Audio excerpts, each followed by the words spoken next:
Bang, bang. Was out on the lake yesterday and I took a little glance.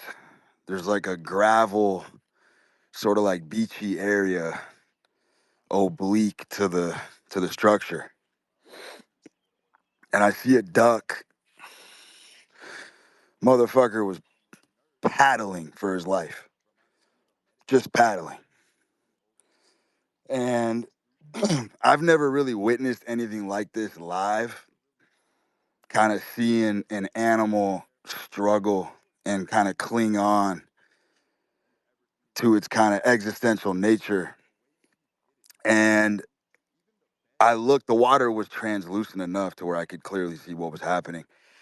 There was a log that somehow got tethered to a fishing line. And the complexity of the contraption was absolutely fucking absurd. I mean, this duck managed to get the fishing line completely like a noose around his neck. His legs were strangled. And then as he was kind of floating on, all this detritus and debris from inside the lake was just tethering itself to the end of the cord. So this motherfucker was basically towing driftwood, and he just was in a fucking quagmire like I've never seen. I mean, this motherfucker was trapped in a Zen koan, in a Chinese fucking finger trap. Every kind of trap you could imagine, he managed to get himself into. Now, I am not an interventionist by nature. I'm just not. I've never been an interventionist, but the fight within this duck after a couple minutes of just watching this motherfucker doing his best led me to intervene. So I got in the lake and I fucking pulled him out to the side, and I had my girl with me, and she grabbed some scissors and some fucking clippers, and I start disentangling this motherfucker. I mean, I'm talking like it was a game of Operation. I had to do some fucking surgery to get deep into the feathers. This cord was so deep tucked in there. And I had to start fucking clipping and making little incisions in the rope and shit, trying not to hurt him. And this motherfucker was playing dead, which was one of the most interesting facets of the whole experience. I mean, he literally was playing dead. He was just letting me go to work like a fucking paramedic. Long story short, I free him, and he was rattled. I mean, he was in a state of shock, and he jumped back into the lake, and then he kind of drifted off, and he went back on and beached on the side of the gravel. So 3 hours later, I'm smoking a cigarette outside, and it's about sunset now, and I'm fucking puffing, and I'm just looking at the lake, and there's a huge variety of fucking birds and shit, turtles, all sorts of fucking wildlife, and I'm watching the same duck. And he was distinctive because he had that stormtrooper pattern. It was white on black. He had those fucking, he was just a white on black color scheme. And none of the other ducks looked like him. So he's off to the side, and he was just chilling. He was just sitting there, no movement, off to the side, recovering. And all of a sudden, staring at him, a red-tailed hawk comes dive bombing down from the sky and eviscerates the duck. I'm talking, in 2 seconds, this duck disappears over the tree line. Gone. Gone. Can't save them all. Some motherfuckers just cannot be saved. Metaphor for life.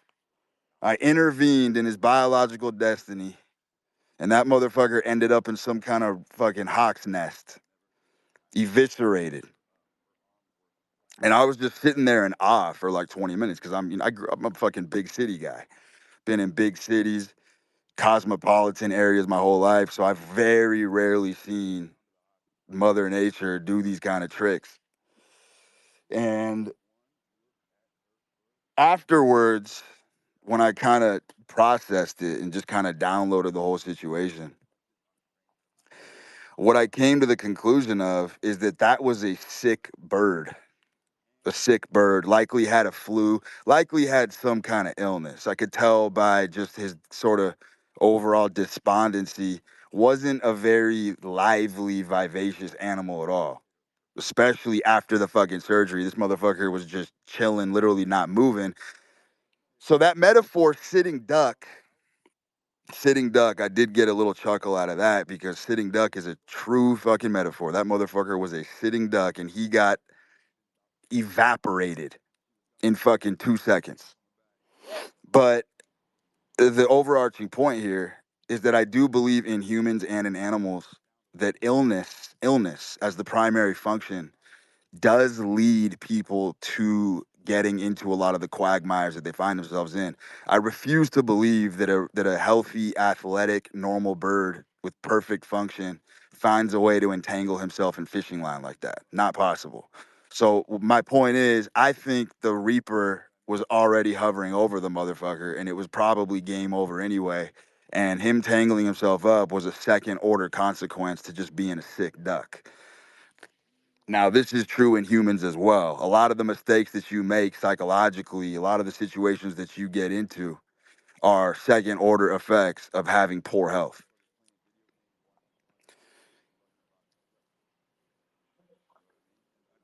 Gotta light this cig real quick. Hold on.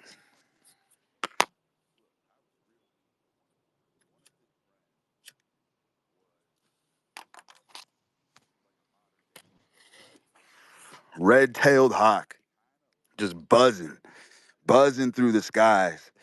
You know, these apex predators, especially like these avian species, these raptors, are fucking incredible. If you really like learn a little bit about birds, some of these fucking birds of prey are absolutely fucking majestic. And one thing that you learn from the animal kingdom, which does translate perfectly to humans, all predator species really, is they're fucking dopamine junkies. They're dopamine junkies. If you think these apex predator birds are flying around detoxing and shit like that, no. They crave stimulation more than a fucking 14-hour video game streamer. All apex predator species are fucking dopamine junkies. Humans are no different. All humans, all titans of industry, any successful man is absolutely in search of that fucking dopamine refuel constantly. Constantly. Dopamine detoxes are for prey motherfuckers. Because I'll tell you something, every successful motherfucker I know has a crippling phone addiction, music on repeat 24 hours a day, constant fucking raucous noises in the background, dealing with fucking, women in the household, fucking kids screaming, still getting work done though. Still operating at a very high level amidst the chaos because dopamine just keeps you in search. And look, the reality of life is, especially modern life, is you will never be able to seize the premier opportunities that life has to offer you unless you have a crippling fucking dopamine addiction. Because it really does. It forces you to unearth life's greatest, most hidden opportunities. That's what it does. So I ain't about dopamine detox whatsoever. I say you need to fucking fry those fucking receptors. Cook those fucking receptors. Pan fried. Because that's ultimately what keeps you fucking on your toes, ready to capitalize on the next best opportunity. That's how it works. It's how it works in the animal kingdom. It's how it works in the human kingdom. And so this segues perfectly into the tweet that I dropped today, which is that as a man, the only way to experience the full gravitas and weight and might and power of being a man is to have the experiences that you have in life settle in at the nervous system level. Because men, unlike women, you can train the male hardware to endure a lot of different skill sets. You can drill very deep into the male hardware and implant skills. Not so true with women. Women, absolutely by osmosis, can get a lot of surface level skill, but you can't train a woman to be lethal like you can a man. You can take an ordinary man and turn him into a fucking warrior, right? A fucking samurai. You can do that with a man because you can burnish and you can flame torch certain biological components in the male structure and hardware in order to make them interface with reality better. And one of the finest and grandest ways that men interface with reality perfectly is to have the nerve endings fringed, fringed, lightly fucking seared and toasted at the ends. You know what I'm saying? And look, let me give you a good analogy to bring this in perspective. The only reason why men, you can talk about aesthetics all day, whatever. The only reason why men truly enjoy the gym and physical exertion, the Goggins, the guys who masochistically bludgeon their body into the ground, is because of the exhaustion of the nerves. It has a phenomenal way of dealing with anxiety. Dealing with anxiety. You guys all know what I'm talking about. If you have athletic prowess or you're a heavy lifter, you know the feeling you get in your body when you go like 4 or 5 days out of the gym. You almost have this sensation that like blood is pooling. There's just, you get stagnant. You feel like you're a fucking stagnant lake. It's a very disgusting feeling. You feel like you got to go out and exert again. And the reason why people are very addicted to weightlifting and these processes is because it absolutely has a sedative effect on the nerves. On the nerves. It allows you to kind of settle into your being. And the after effects are magnificent. I mean, the after effects can last 24 hours. We all know what it's like to have a beaten up central nervous system as a man, to be absolutely fried and torched and exhausted. And in those states, you are a lot more carefree and a lot less introspective. And you're able to just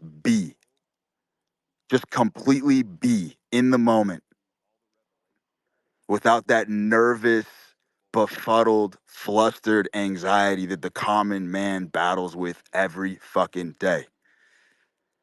The samurai is just a motherfucker, believe it or not. There was no mental pathway to becoming a samurai. You ain't gonna think yourself into that kind of zen. You ain't gonna think yourself into the warrior attitude where you're willing to die in a fucking battle of glory like those motherfuckers were. That came from absolutely cleansing cleansing their dopamine receptors and nervous system in fire, in fucking fire. There is a reason why there are so many metaphors surrounding fire being a cleansing. People talk about how fire is a bath, right? Even metal gets purified when you dip it in fire. You know what I'm saying? That burning sensation at the gym, that burning sensation when you're pushing yourself. That's all metaphorical. And if you've been paying attention, you will know that metaphors are a better representation of reality than reality itself because it's paradoxical. Once those nerve endings from putting yourself from putting stake in the actual game, once those nerve endings get those tips slightly burned, that's where the real metaphors kick in. You know, they talk about in flight school how people fly ice cold. They talk about how the greatest athletes have ice in their veins. Where the fuck do you think these metaphors come from? Ice in your veins comes from having calm nerves. There ain't no fucking Shilajit.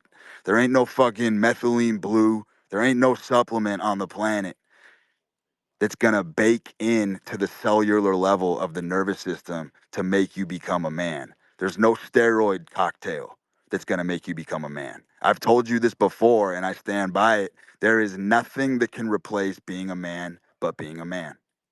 Very profound if you actually sit there and fucking ruminate on that for a second. Very profound. Let's take another detour into another room of the museum. How do I know what I'm telling you is true? Because if you look at the highest symbol of femininity, right? It's the grace of a beautiful woman. Now, if you look at the grace of a beautiful woman and you look at the converse and you go the exact opposite polar spectrum from a graceful, beautiful woman, what do you have? You got a motherfucker with 1,000-yard stare, right?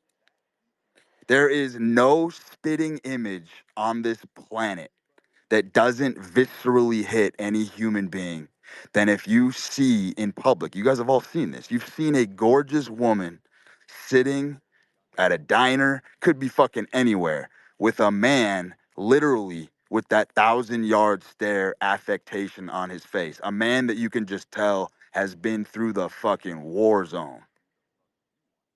And you don't need to go to war to achieve that. It could be just a motherfucker who's fighting his own demons every day. Gets that sort of flat expression on his face. 1,000-yard stare. Most polar opposite configuration from that feminine grace.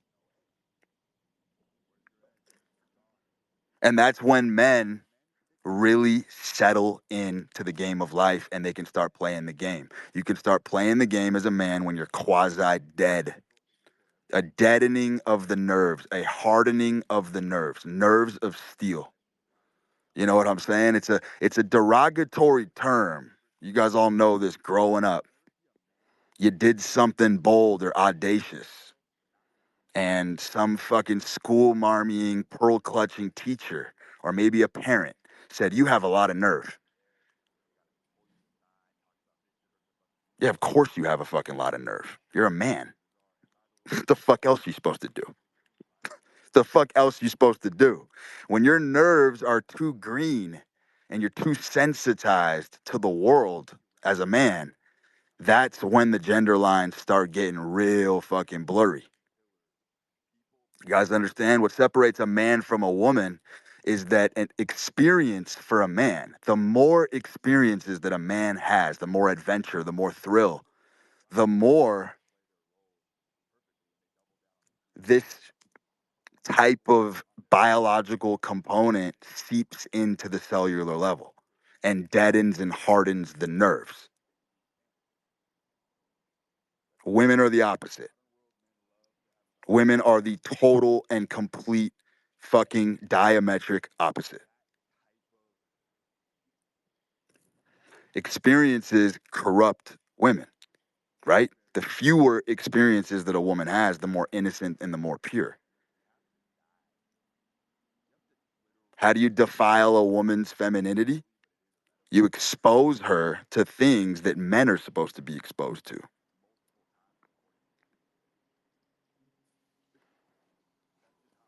Simple fucking math. Simple fucking math. And look, all these metaphors tie in seamlessly. Seamlessly. If you've ever watched a basketball game in the NBA, you will know that announcers that announce the games are colloquial wizards. These motherfuckers are slinging some of the best, hottest metaphors on the planet to describe physical functions that are happening in the game.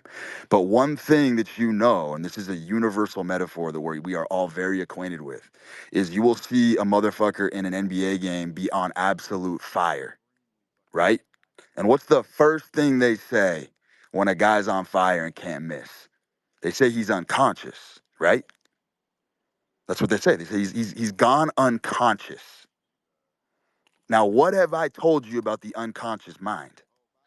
This motherfucker's nerves have been deadened from playing in arenas packed with 50,000 motherfuckers jeering, and shrouding him in negative energy. And all these great prototypical athletes thrive off the negative energy. All of them do. All of them do. They hit the clutch free throws with 0.2 seconds left on the road with everyone fucking cursing them out and wishing death upon them. The entire building is rooting against them, but they're unconscious. And what do? They make both free throws and win the fucking game. because that's what pros do. Pros do not need to perform in perfect conditions. In fact, they prefer to operate in imperfect conditions. Yet again, the dopamine junkie wins.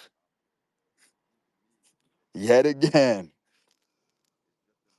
All right, I got to take a cigarette break. I'm going to open the floor. If there's any blockage of flow on the floor, just so you guys know, I'm going to be tyrannical about it.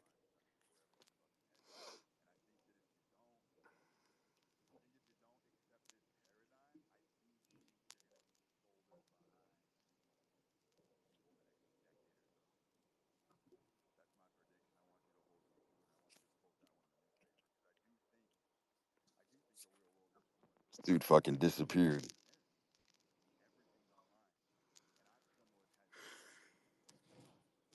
Mr. Marcetti, Yo, talk Brew, to can me. you hear me? What's up, bro? Yes. So, Brew, I love your work, but nonetheless, I'm going to get straight into it. So, would you recommend operating from the gut, or would you recommend operating from the analytical? The gut, no question. But that works for me. I mean, that's just what works for me. The analytical, see, for me, the way I analyze things is I analyze things in the background. I look at intelligence as like an application that needs to run in the background of my life. I'm a smart enough cookie to where if I go unconscious and do things and turn off sort of the frontal lobe of my brain, I'm pretty much gonna be aight. So that's how I see intelligence. I see his intelligence as just sort of this extra computing power that just kind of hovers in the background. I don't really ever have to kick it into sixth gear and fucking get some extra horsepower out of it. You know what I'm saying? Like if you're a smart enough guy and you have a smart enough baseline, you literally cannot lose by tapping into your unconscious mind and putting most of that overthinking bullshit to sleep. Because it's just a more opportunistic way to live. You know what I mean? Like you can capture the essence of culture. You can see trends. You can see the flow of life a lot better in this frame of mind. Good question. Anything else? Yeah, I was thinking one more question that I had was what, um, let's say if an opportunity does look good on paper, but it doesn't align with your spirit, you would still go with your gut, right? Every time. Every time. There is basically no position you could offer me in life right now for any amount of money that I would do that I don't want to fucking do. I cannot. There's literally no offer. If you told me right now, if I sat at a cubicle for 40 hours a week and you pay me $1 million a week, $1 million a week for me to sit 40 hours a week in a cubicle, I wouldn't do it. Not even close. Easy answer for me because my time is that fucking valuable now. There's literally zero way to cajole me into doing anything I don't want to fucking do. But you got to earn your stripes. You know what I mean? You got to earn the chevron pin on your lapel to be in a position to be able to do that. But the thing is, it don't take money to have that attitude. You know what I mean? It kind of goes back to the quote that I said on Twitter. I said, if you want fuck you, I said, how much fuck you money you end up with depends on how often you said fuck you in the first place. I have really not seen that axiom fail. 1 billion%, Brute. Absolutely great. Appreciate you. I'm gonna keep it moving.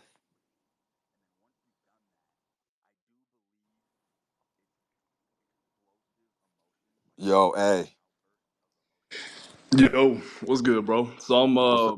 What's up, brother? I'm trying to figure out how to weaponize this. I don't know if it's imposter syndrome or what it is, but essentially, my long term. I know my long term goal, my destiny. I'm raising a $20 million venture fund, and doors are opening up. Everything's easy. That's easy. But in the meantime, I'm trying to do like SMMA or coaching courses, and I feel like a complete imposter. Like that shit is so hard to me, and it feels ticky tacky to like ask for $3,000 courses or ask people to take on SMMA clients. So how could I have that long term goal? How could I work on the short term, just getting money in the door? That's kind of my where I'm at right now. Yeah, that's a good question, man. Because look, I mean, this kind of harkens back to some of this old school Michael Porfirio wisdom, which I'm sure some of you motherfuckers know. Michael Mason. He basically his whole shtick was he was talking about how you don't ever want to talk to small numbers. And that's actually been one of the biggest fucking pieces of wisdom that's flown over motherfuckers' heads is everything that you get in life really has to do with how you calibrate and the denominations that you deal with. So I understand what you're saying. If you're out here slinging $1,000 courses, or you're out here trying to make 500 bucks a pop every fucking day, and you never move past those denominations, and you only think in those types of numbers, you're never gonna elevate ever. You're never going to elevate. And that's the thing that I've always talked about. There's this mysterious, intangible quality about being a guy who's touched the tops of the firmaments. And I've said this even if it's just briefly. Like, if you're doing a $20 million venture, look, I'm in the same boat, right? I've touched many, many, many tens of millions of dollars have flown through my hands in this life. Because of that situation and because my nerves have been deadened handling that kind of money, I have settled into a trough where there is a baseline minimum that I am unwilling to negotiate with. Like, I am unwilling to sling $500 courses. That's never happening. That is a denomination that I do not deal with. And once you change the way you look at the numbers in your head, and there are certain numbers that you are unwilling to deal with, it's incredible the way the gears spin in the machine and the opportunities and doors and avenues that open that will calibrate with those figures. A lot of motherfuckers, like I've always said, play for low stakes their entire fucking life, and they can never break out of it. You know what I mean? If you're only selling $20 products, you're always gonna have $20 problems. That's my fucking point. And so I think one of the hardest things about being a man, especially in the modern world, is holding out for those marquee opportunities and not taking dog shit opportunities and getting the carrot dangled in your face. And then you're stuck dealing with these low denominations again. And that's the biggest fucking problem right now. Is you got a lot of motherfuckers who are basically have the golden handcuffs. Yeah, bro, that's perfectly explained because I feel like yeah, my I never looked at it like that, but my dopamine receptors have been fried because I did a startup previously. I literally had $1 million in my bank account, Exactly. got zeroed out. I'm almost at bottom, but I don't really care about making the bills, the money to pay the bills because I can't go back to not having less than a $15 million valuation, right? Like I did my last startup. So it's kind of a tough thing. I have another question. It's kind of random. If I could ask that as well too. Yeah, go for it. So I stopped smoking weed like May, right? Don't even care to do it. But I realized every time I smoke, I literally just want to work. I would get in these manic episodes where I'm just literally at my desk in flow state, right? I don't care to smoke weed. I make fun of my friends because they can't stop smoking weed. Actually, I don't. But should you talk about not straying away from the things that get you in that peak state? I don't know how you refer to it, but basically, um, so what should I do? Should I smoke weed just to fucking work and get in flow state, even though I don't really care to? But I that's mean, literally when I'm the most beastly at work. I can't answer that question for you, but yeah, I mean, it goes back to the thing that I talked about where bad habits are synergistic with good habits. Like my bad habits fuel my good habits for sure. When I smoke cigarettes, I am extraordinarily fucking productive. You know what I mean? I'm always banging phone calls. I'm always wheeling and dealing. I'm making shit happen when I smoke. And that's just sort of like a trigger point for me. So for me, I have overpowered, in my opinion, the negative effects of smoking. And if that's the same for you, then fucking fuck yeah, double down on it. But appreciate that, bro. Good look. Yep. Yep.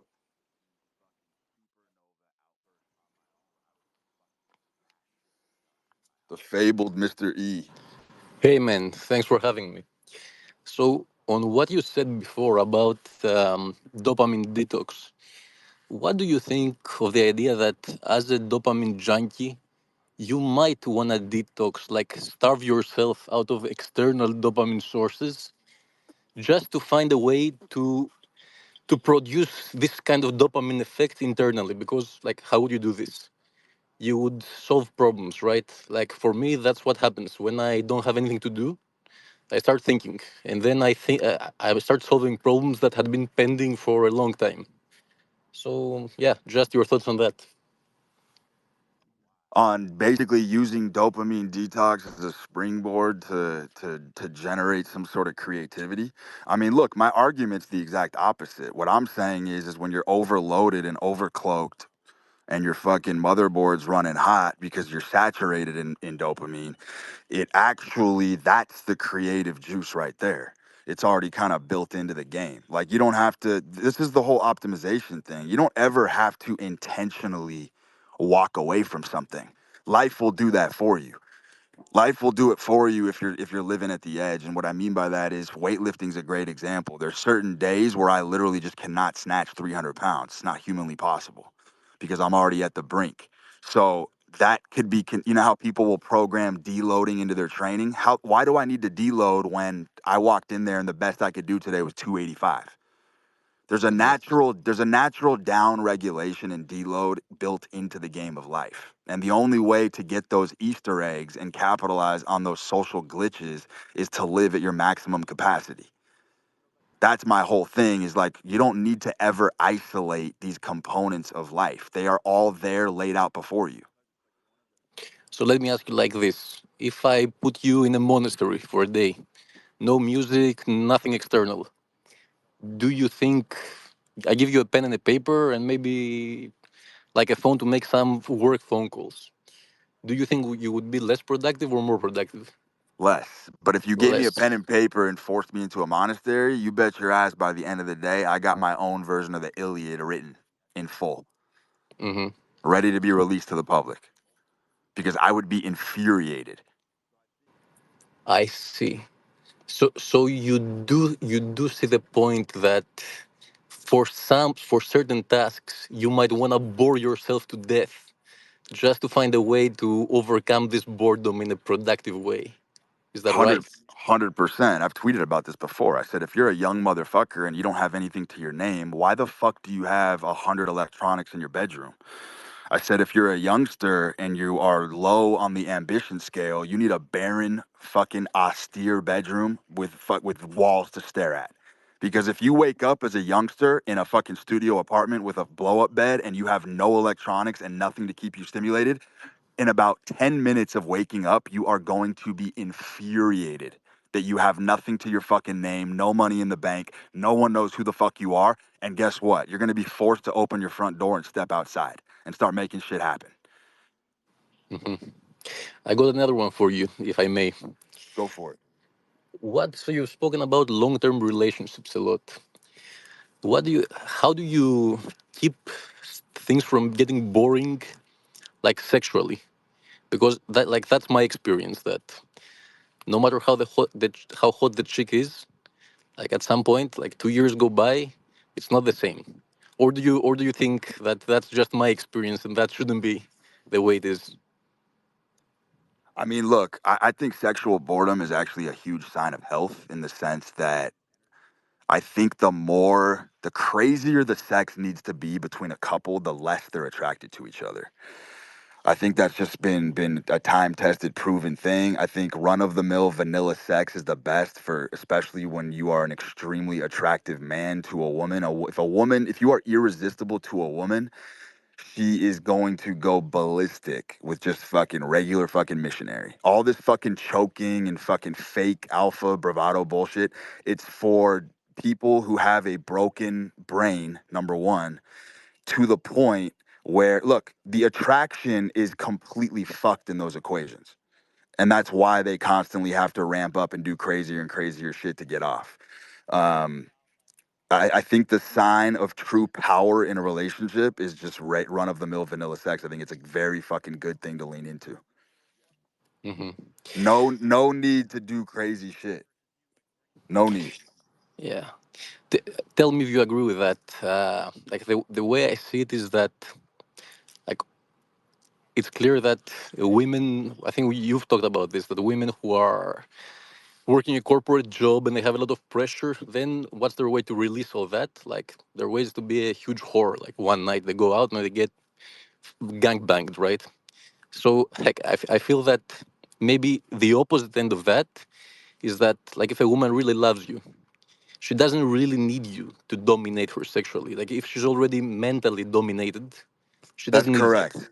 That is correct. So the whole love thing with women, the big secret to that whole equation is that it's all mental. If you have the mental authority and complete mental domination over a woman, which means she basically parrots you on everything. She starts using your lingo. She eats like you. She starts talking like you. She fucking copies your lifestyle. She basically does everything you fucking do and follows you around. That is the mental authority that drives her fucking wild in the bedroom. Guys have it completely fucking inverted and twisted. The more physical power you have to exert over a woman in the bedroom means you have a less psychological foothold in her overall life. And you really want domination in the mental domain because the mental domain is completely infinite and it's far more encroaching.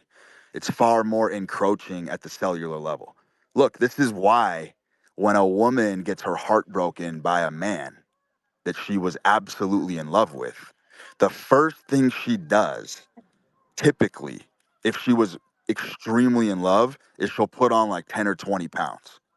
And the reason Hmm. she does that, the reason she puts on the weight is as a fuck you to the guy who taught her everything he taught her. It's her way of basically unprogramming herself and going tabula rasa, blank slate again, ready to be basically be besieged by a new ideology from a new guy.